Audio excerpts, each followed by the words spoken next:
The night, Clare Wittmann handed her credit card to a stranger.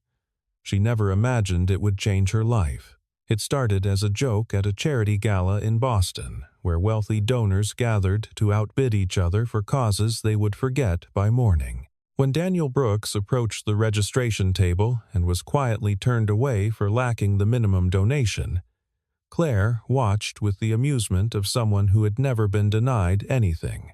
On impulse, she slid her platinum card across the table toward him. 24 hours, she said, loud enough for her friends to hear. Spend whatever you want. Daniel took the card without a word, without gratitude, without even meeting her eyes. He simply nodded once and walked out into the cold. Clare Wittmann had grown up in a world where money was as invisible as air. Her father built a commercial real estate empire across New England, and by the time she turned 30, her trust fund generated more interest in a month than most families earned in a year. She never thought about prices, never checked balances, never experienced that particular anxiety that comes from watching numbers dwindle toward zero. Money to Clare was simply there like gravity or sunlight, a force that required no attention because it never threatened to disappear. Her apartment overlooking the Charles River cost more monthly than a teacher's annual salary, but she rarely considered this. The gala that evening was for children's literacy, though she couldn't remember the specific organization. She attended because her social circle attended because the photographs would appear in Boston Magazine because refusing would require an explanation she didn't care to give. The $100 minimum donation was pocket change, hardly worth noticing. So, when she saw the man at the registration table, heard the hushed exchange as he was informed of the requirement, watched him stand frozen with embarrassment before the gatekeeper. Something in her flickered. Not sympathy, not quite cruelty either. Something more complicated. A desire to prove a point she couldn't quite articulate. A need to demonstrate the vast distance between her world and his. "Let me handle this," she'd said, approaching with champagne in hand. Her friends watched from nearby, already smiling at whatever entertainment was about to unfold. She remembered the way Daniel looked at her then, the brief assessment in his eyes before his expression went carefully blank. He was tall, perhaps 35, with the weathered hands of someone who worked outdoors. His suit was clearly borrowed, slightly too large in the shoulders. "Take it," she insisted when he hesitated. "Think of it as a social experiment. 24 hours to spend like the other half, Levives." Her friends laughed. Someone made a comment about pretty woman in reverse. Clare felt the warm glow of being the center of attention, of performing generosity that cost her nothing emotionally, even if the monetary amount was theoretically unlimited. Daniel took the card. Now, 3 hours later, Clare recounted the story at an after-party in her living room. Her closest friends gathered on designer furniture, drinking wine that cost more per bottle than Daniel probably spent on groceries in a month. "He just took it?" Madison asked, incredulous without saying anything. "Not a word," Clare confirmed. "I honestly don't think he knew what to do. You should have seen his face." "He's probably at a casino right now," offered Trent, Madison's husband, "or buying a ridiculous car he can't insure." "I'm monitoring the account," Clare admitted, pulling out her phone. "Nothing yet. Maybe he's too proud to actually use it." "Or too smart," Madison suggested. "He knows you're watching. He'll wait until you're asleep." They laughed together, warm and comfortable in their assumptions about how poor people behaved when given access to wealth. Clare imagined a shopping spree at Best Buy, perhaps a hotel suite, certainly alcohol. She had witnessed enough charitable galas to develop a theory about poverty that it stemmed from poor choices rather than poor circumstances. People like Daniel, she believed, remained poor because they didn't know how to handle money properly. Given resources, they would squander them on immediate gratification. It was almost a kindness, she told herself. To prove this point. 2-3 miles away, Daniel Brooks climbed the stairs to his third-floor apartment in Dorchester. The building was old. The hallway smelled of mildew and cooking grease, and the fluorescent light on his landing had been flickering for 6 weeks without repair. He moved quietly, careful not to wake Mrs. Okono next door, whose night shift started at 4:00 the morning. His apartment was small, a living room that doubled as his bedroom, a tiny kitchen, a bathroom with unreliable hot water, and the only real bedroom which belonged to his daughter. He crossed the worn carpet and eased her door open, watching Lily sleep in the glow of her nightlight. She was 8 years old, and she was everything. On the kitchen table sat the familiar pile of envelopes he could no longer bear to open. Electric bill, gas bill, a collection notice from the pediatric cardiology department at Boston Children's Hospital.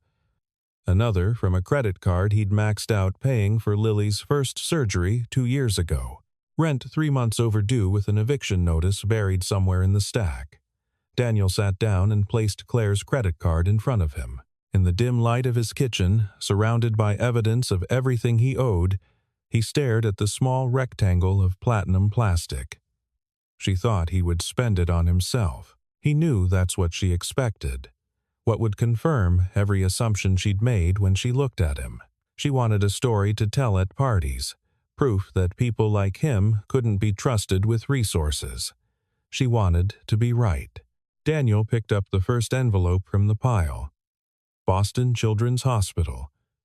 $47,000 for the cardiac catheterization that discovered Lily's ventricular septal defect. The subsequent monitoring, the medications that kept her stable, $47,000 that grew larger with interest every month, that threatened to destroy what little credit he had left that sometimes woke him at 3:00 the morning, with the specific terror of a father who cannot afford to keep his child alive. He thought about what Claire would see if she checked the account in the morning.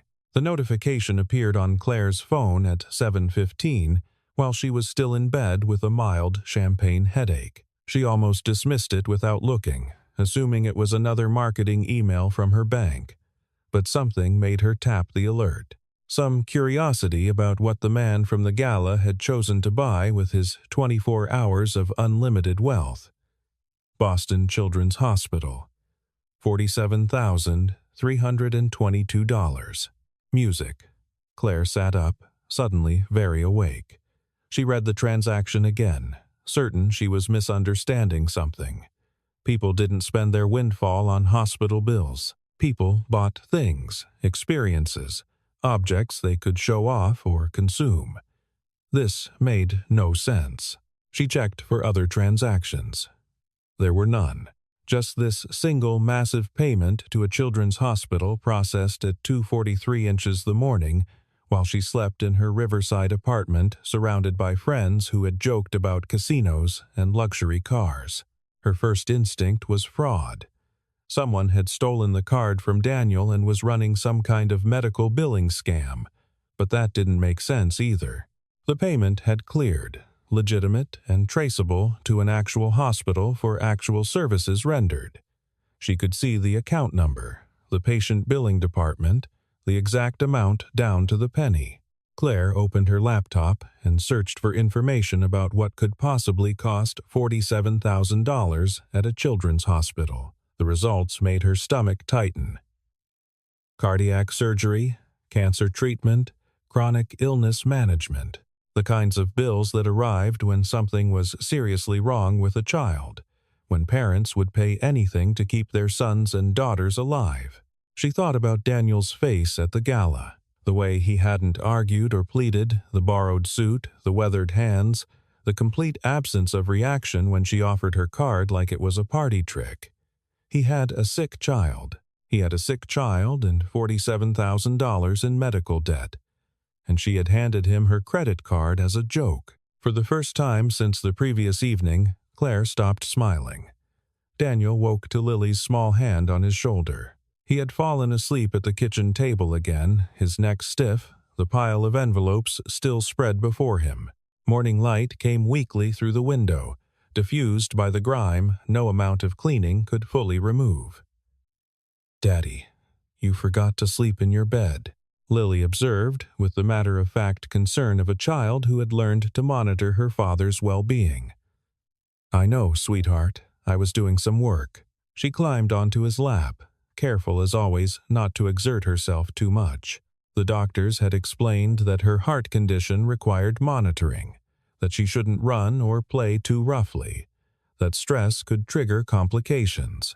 At 8 years old, she had internalized these limitations so thoroughly that she moved through the world like a small, cautious ghost. "Is it about the hospital letters?" she asked. Daniel hesitated. He had tried to shield her from the financial reality, but children noticed more than adults gave them credit for. She had seen him on the phone with collection agencies, had heard snippets of conversations about payment plans that fell through. "Not anymore," he said, and meant it. He made her breakfast with what remained in the refrigerator, eggs and toast with the last of the butter. While she ate, he looked at the credit card still sitting on the table. 24 hours. Claire had given him 24 hours, probably expecting him to spend it all in the first few hours on frivolous purchases. Instead, he had used 3 hours and addressed only the most critical debt. There was more. There was always more. The rent threatening eviction. The utility bills creeping toward shut-off. The credit card debt from when Sarah was still alive, when they had both worked and still barely managed to stay afloat. Now, as a single father with a daughter who required expensive medical care, the numbers had become impossible. But Daniel had learned something important during the hard years since Sarah's death. Every dollar had weight. Every purchase carried consequences. The discipline of poverty had taught him to see money not as a resource for pleasure, but as a tool for survival. He would not waste this opportunity on things he didn't need. Claire spent the morning in a state of distraction she couldn't quite name. She canned her regular Saturday brunch, telling Madison she wasn't feeling well, which was technically true. Something had unsettled in her since seeing that hospital payment. Some foundation she had built her worldview upon had developed a crack she couldn't stop examining. She found herself searching for more information. Daniel Brooks, Boston area. There were several, but she narrowed the results using what she remembered from the gala. His neighborhood Dorchester, based on the address associated with the hospital billing, his approximate age. Eventually, she found an old LinkedIn profile dormant for years. Daniel Brooks, former construction foreman, experienced in residential and commercial building projects. The profile ended abruptly 5 years ago. Around the time his employment history stopped updating what happened 5 years ago, Claire wondered, what derailed a working professional with a LinkedIn profile into someone who couldn't afford a $100 charity donation? She could guess medical bills, a child's illness, the relentless mathematics of American healthcare costs versus working-class income. She had heard about these situations in the abstract. Statistics quoted by politicians she largely ignored, but she had never connected them to an actual face, an actual man standing humiliated at a registration table while she watched with amusement. Another notification appeared on her phone. A second transaction. This time, it was a payment to a property management company in Dorchester. The exact amount of 3 months back rent plus late fees. Daniel was using her card to catch up on housing debt to prevent eviction to keep a roof over his daughter's head. Claire set down her phone and stared out the window at the Charles River glittering in the morning sun. She had expected to feel vindicated by now, superior in her predictions about how poor people wasted money. Instead, she felt something unfamiliar and deeply uncomfortable. She felt small. The third transaction appeared shortly after noon. Daniel had paid off an outstanding balance with the electric company, preventing a shutoff that had been scheduled for the following week. Then came a smaller payment to a pharmacy, clearly for prescriptions. Exactly the copay amounts for what Claire guessed were cardiac medications. She tracked each notification as it arrived, her earlier amusement curdling into something more complicated with every transaction. He wasn't buying luxuries. He wasn't treating himself. Every single dollar went toward necessities, toward keeping himself and his daughter alive and housed and healthy. The closest thing to a personal purchase was a modest amount at a grocery store, and even that was clearly just food. Daniel stood in the grocery aisle, looking at the small display of children's toys near the checkout. Lily loved stuffed animals, had a collection of them on her bed that she talked to when she thought he wasn't listening. There was a small purple elephant that he knew she would adore, priced at $12. $12. Nothing less than Claire probably spent on a single cup of coffee.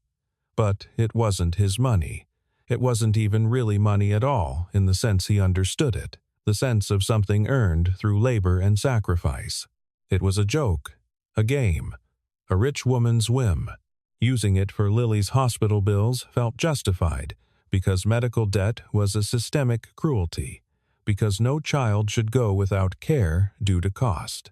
Using it for rent felt necessary because eviction would harm Lily more than his pride was worth. But a toy, a stuffed elephant, because his daughter deserved something soft and purple and new.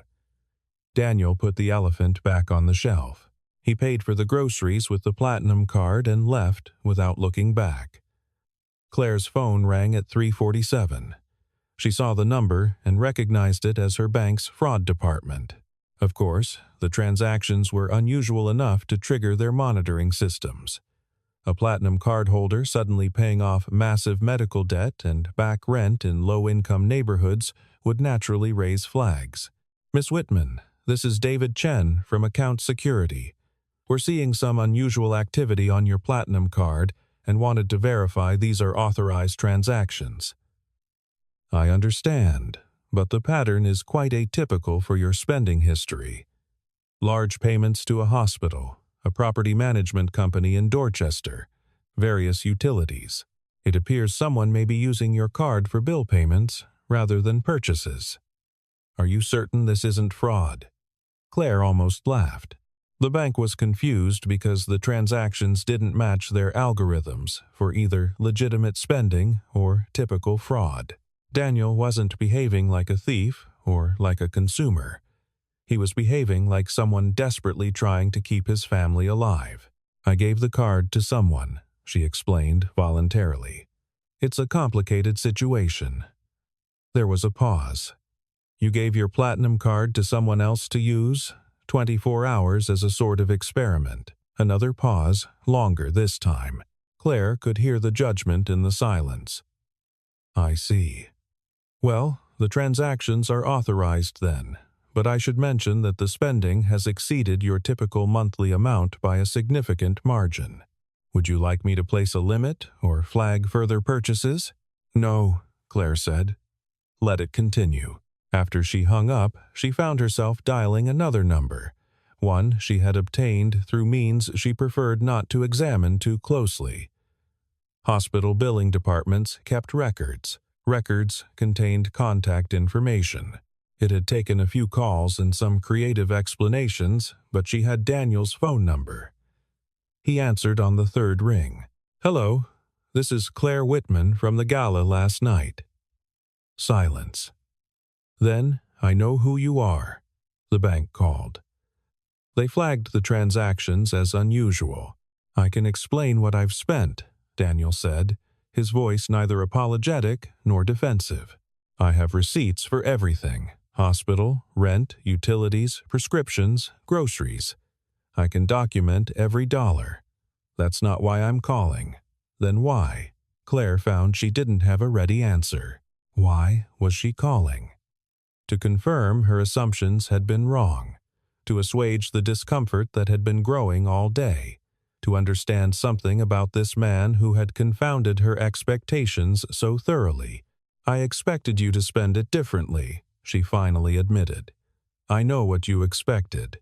Still no anger in his voice. Just a flat acknowledgement. "You expected me to buy something stupid, something you could point to as proof that people like me can't handle money." That's not. But it was exactly what she had expected.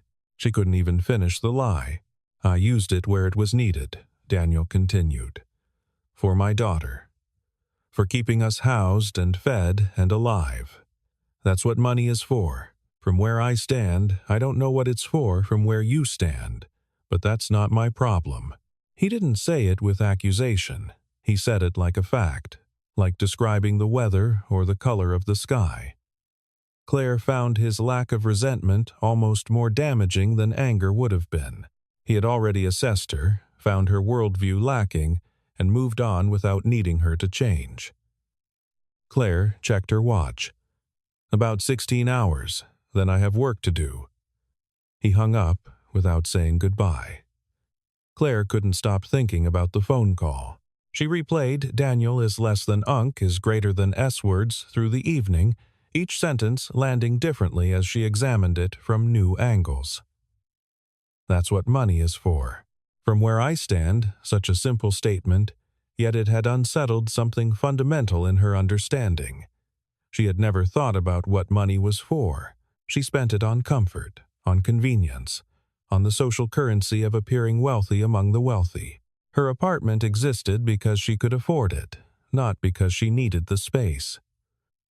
Her wardrobe rotated seasonally because fashion demanded it, not because her clothes wore out. She attended galas and fundraisers as performance, contributing to causes she never researched because the donations were tax-deductible and the social connections were valuable. Daniel Brooks used money to prevent his daughter from being denied medical care. He used money to keep a roof over their heads. He used money for food and prescriptions and electricity.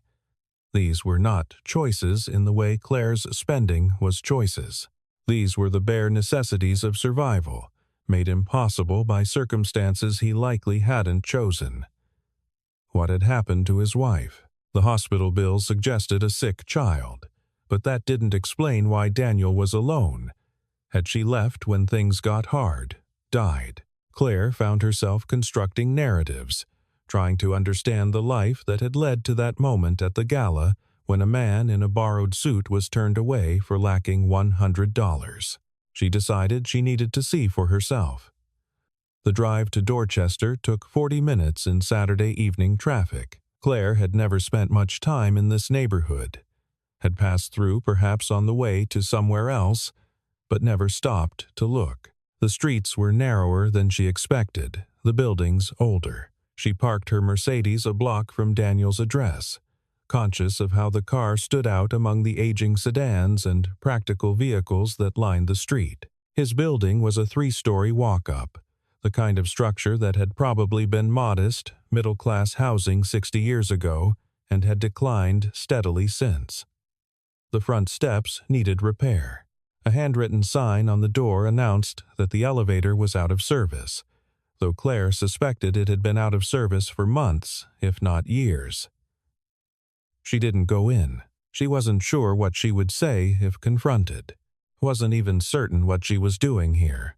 Instead, she walked along the sidewalk, observing a bodega on the corner with bars on the windows, a laundromat that looked like it hadn't been updated since the 82nds, children playing on a small patch of concrete that served as a playground, their shouts carrying through the cool evening air. Then she saw them. Daniel emerged from the building's front door, holding his daughter's hand. The girl was small for what Claire guessed was her age, with dark hair like her father's and a careful way of moving that suggested she had been taught to be cautious with her body. They walked slowly, accommodating her pace, Daniel's attention entirely focused on whatever she was telling him. At the corner, they stopped. The girl pointed at something in the bodega window, a display Claire couldn't see from her distance. Daniel knelt down to her level, speaking quietly. The girl nodded, seeming to accept whatever he said, and they continued walking without entering the store. Claire watched them disappear around the corner. A father and daughter, poor and managing, connected in the uncomplicated way of people who had only each other.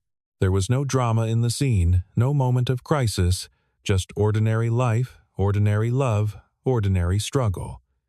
She drove home in silence, the Mercedes luxury feeling obscene in a way it never had before. Daniel returned the credit card the following morning.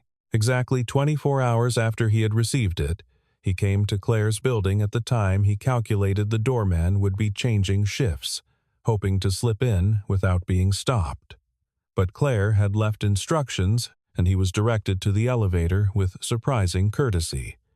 Her apartment was everything he had expected: floor-to-ceiling windows with river views, furniture that cost more than his annual income, art on the walls that probably represented someone's entire college tuition. He stood just inside the doorway, unwilling to track his worn shoes across the pristine floors. Here he extended the card along with a folder. Everything's documented. Every transaction, every receipt, you can see exactly where it went. Claire took the folder but didn't open it. She was looking at him differently than she had at the gala, her earlier amusement replaced by something more uncertain. "How much is left?" she asked. "On the card." "I didn't check the limit. On what I spent." "Here's the total." He had written the number on the outside of the folder. Hospital bill, rent, utilities, prescriptions, groceries. Everything itemized. Everything accounted for. The total was substantial, but nowhere near what an unlimited credit card could have purchased. "You didn't spend anything on yourself," Claire observed. "I spent it on my family." "That's the same thing. I meant you didn't buy anything just because you wanted it. No luxuries, no treats, nothing frivolous." Daniel almost laughed. "When was the last time you worried about whether your kid would have a place to sleep next month? When was the last time you chose between medication and groceries? Frivolous isn't something I have room for." He wasn't saying it to wound her. He was genuinely asking, trying to bridge the gap between their experiences. But the questions landed like accusations anyway because they had no good answers. "Thank you for what you did," Daniel added. "You probably meant it as a joke, and I don't care. You gave me a chance to take care of my daughter, and I used it." He turned to leave. "Wait." Claire's voice stopped him at the door. "I want to know something. At the gala, when I offered you the card, what did you think?" Daniel considered the question. "I thought you were trying to humiliate me. I thought you wanted a story to tell your friends about the poor man who couldn't control himself around money. I thought about refusing." "Why didn't you?" "Because my daughter needed heart surgery follow-up that I couldn't afford. Because we were about to be evicted. Because pride is a luxury too. And I don't have room for that either." He met her eyes directly. "You wanted to prove something about people like me. I wanted to prove something too." "What?" "That money isn't the measure of a person's worth. That how someone spends matters more than how much they have. That being poor doesn't mean being foolish or greedy or less than human." He paused. "I think I proved my point better than you proved yours." He left without waiting for a response. The folder sat on Claire's coffee table for 3 days before she opened it.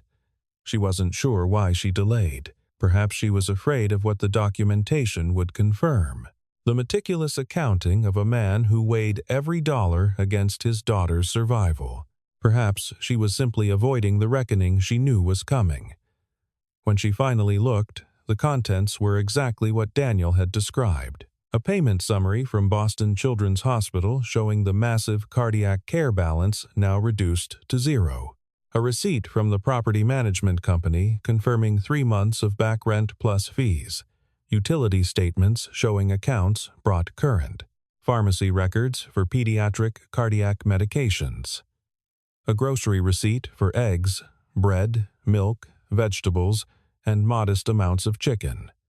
Nothing extravagant, nothing wasteful. At the bottom of the folder, Daniel had included something unexpected.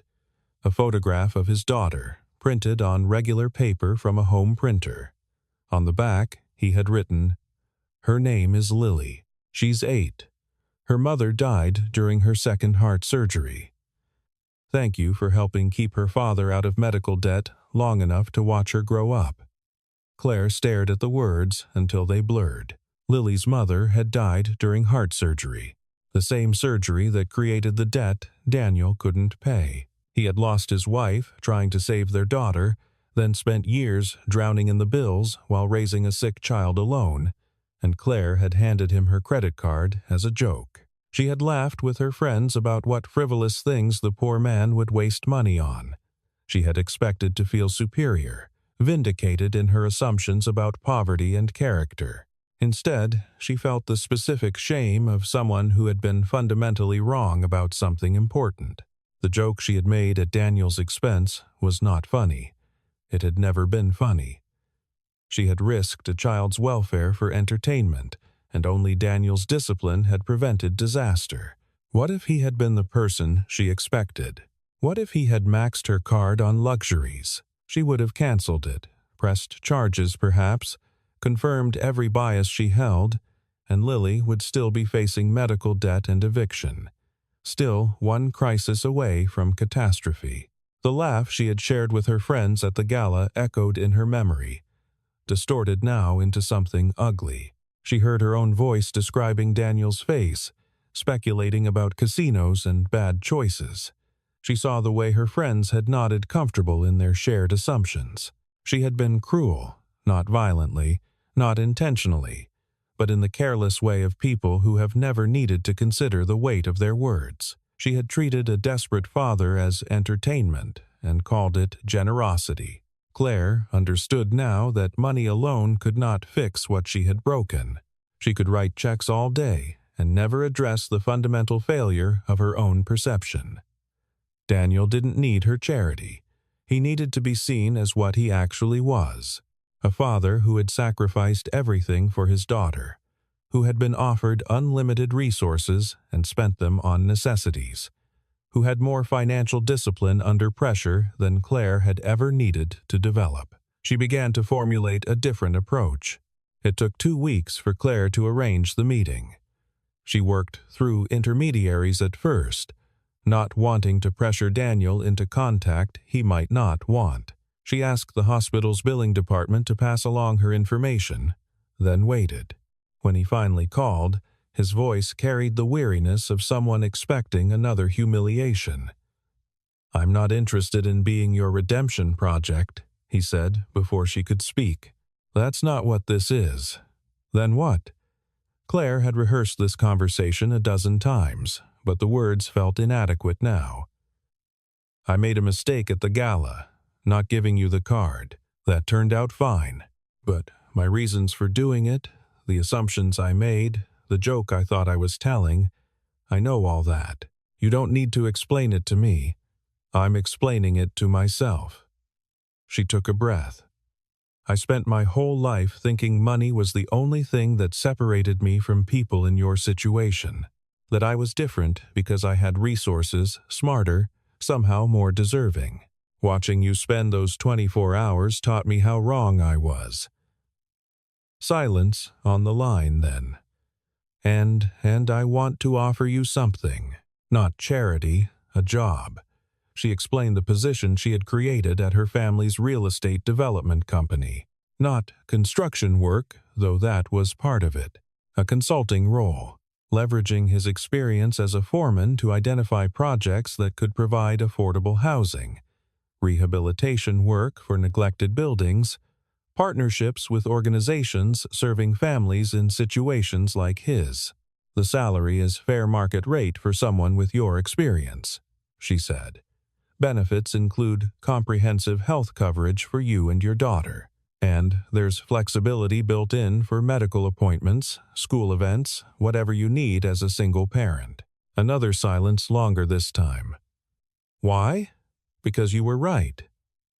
How someone uses money matters more than how much they have. I want to use mine better, and I want someone around who will tell me when I'm getting it wrong." Daniel didn't accept immediately. He asked questions, practical ones, about job security and expectations and what would happen when Claire inevitably moved on to some other interest. She answered honestly, acknowledging that she couldn't guarantee anything beyond her current intentions. "I don't trust you," he said finally. I probably never will completely. You made me entertainment for your friends. I know, but Lily needs stability more than I need to protect my pride. If this job is real, if the benefits are what you say, then I'll try it for 6 months. After that, we evaluate. That's fair." The call ended without warmth, without the resolution Claire might have hoped for.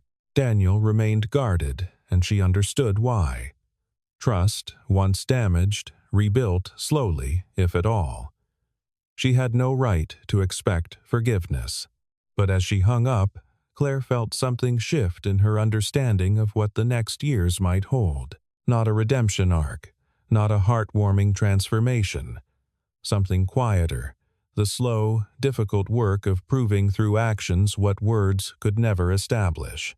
She thought about Lily, the photograph still sitting on her coffee table. An 8-year-old girl who had lost her mother and nearly lost everything else. Saved not by Claire's generosity, but by her father's discipline. Claire had contributed money, yes, but the money would have meant nothing without Daniel's choices about how to use it. The joke she had made at the gala would never be funny. But perhaps it could become something else, a reminder of who she had been and who she was trying to become, a weight she carried forward into a life measured differently now, not by what she could afford to spend, by what she chose to.